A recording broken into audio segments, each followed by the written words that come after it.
นปนมาเสียปนขึ้นสู่น้องเอไลจึงไปมาคือฉันห้องให้เป็นกำเยาโยมรวมกันมาบ่เฮืองยังดึกนี้เสยคือซ้อมเปิ้นอำพวนถึงหน้าเฮินลู่เลี้ยวนางเปเจ้านำตาหน้าเฮินสู่เฮาตั้งสองสายเหตุการณ์ลุกค้าก็อำดอนค้างลองยับเพิ่มไว้สู่ซ้อมตาบนสู่เฮาใส่คัดเสือถึงสู่แห่งเสสร้างเหตุนั้นส่งหูว่าเฮาฮักสุไหนยิ่งน้อยน้อยอำเป็นสังนางเอ๋ยปอสู่เตเปเตอร์ทั้งสายกว่าก่อนถึงไปเลเส้นดังน้องสายเดอำหังสีสังตาบุญน้องมีตังเสือไปห้องซ้อมก็ฮักเมื่อนั้น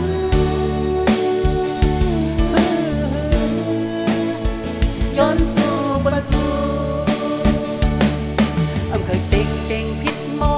เกินดังเฮาสุ่มก็สู้เซ็งที่อำสีก็อำมีลองสั่งน้อง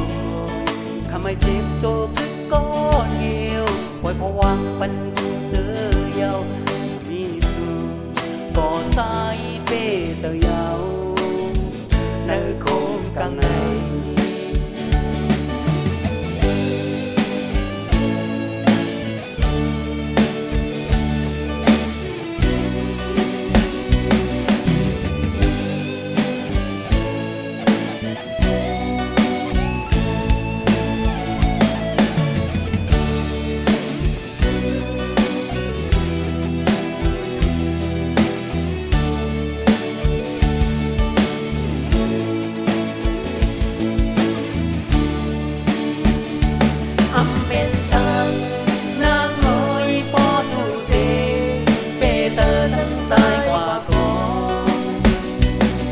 ไปเล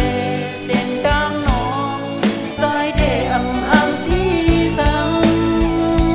ตาบุญน้องมีตังเสือไปห้องซ้อมก็ฮักเมื่อนั้น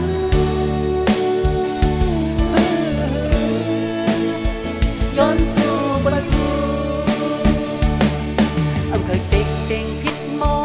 เกินดังเฮาสุ่มก็สู้เซ็งที่อำสีก็อับมีลงสั่งน้องคำไม่เจ็บตัวคือก้อนเหี่ยวปล่อยพวังปันดูเสือยาวมีสูก็สายเป้เสือยาวในโคมกลางใน